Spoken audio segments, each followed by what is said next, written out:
Dalam gelaran Capacity Building yang mengangkat tema sinergi memperkuat komunikasi kebijakan Bank Indonesia, dihadirkan pula beberapa orang narasumber dari komunikasi kebijakan BI oleh Departemen Komunikasi Kantor Pusat Bank Indonesia, Kris Tuntas, Promosi Green Innovation, hingga jurnalis senior dari media nasional. Dalam gelaran Capacity Building untuk mengangkat tema sinergi memperkuat komunikasi kebijakan Bank Indonesia yang diikuti 30 jurnalis berbagai media mulai dari elektronik, cetak, online yang dilaksanakan di Aula Senjana Hotel Golden Tulip Jeneng Resort Bali mulai dari 5 sampai 8 Februari 2024, dihadirkan pula beberapa orang narasumber dari komunikasi kebijakan Bank Indonesia oleh Departemen Komunikasi Kantor Pusat Bank Indonesia, Kris Tuntas, Promosi Green Innovation, hingga jurnalis senior dari media nasional. Kepala Tim Relasi Opinion Maker Departemen Komunikasi Kantor Pusat Bank Indonesia, Aldi Muhammad Renaldi, dalam pemaparannya besokan Rabu 7 Februari 2024 menyatakan, bahasa wan istilah nang ngali dipahami dalam perbankan sering dikeluhkan kalangan awak media.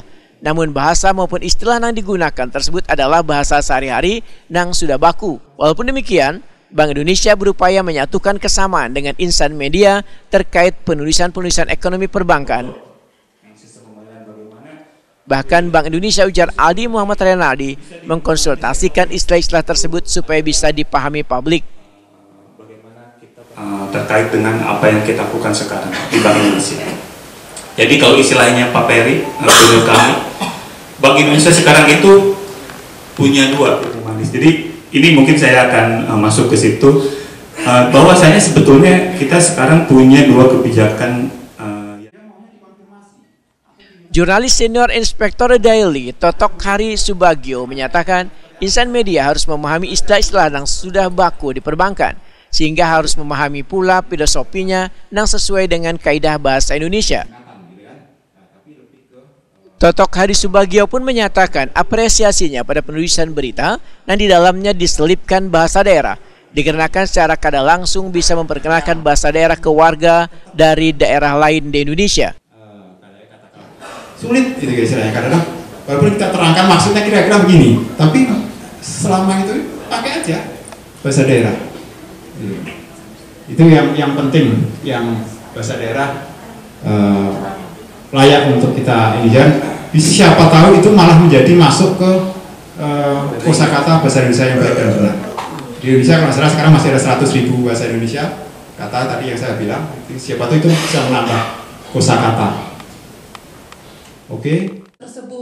Nah, kemudian di 17 Pengawas Sistem Pembayaran Pengelolaan Uang Rupiah Bank Indonesia Kalimantan Selatan, Dewi Rahmawati, mengupas tentang kris nang wayah ini sudah bisa digunakan antar negara, yaitu di Malaysia dan Thailand.